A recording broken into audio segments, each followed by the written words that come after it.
Jadi sebenarnya dasar kanun Baitul Mal kita ini kan kanun 2007 pertama. Itu bertahan sampai tahun 2018 yang diubah menjadi kanun nomor 10 tahun 2018 dan terakhir direvisi menjadi nomor kanun nomor 3 tahun 2021 yaitu tentang Baitul Mal. Perkembangannya di lapangan kan banyak temuan-temuan ataupun kendala-kendala yang belum bisa disempurnakan. Gitu. Di kanun 2021 itu khusus untuk tenaga profesional.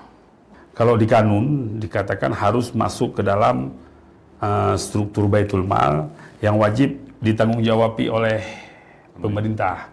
Kalau di kita, di Kabupaten Aceh Tengah, berarti harus menjadi tanggung jawab Pemda.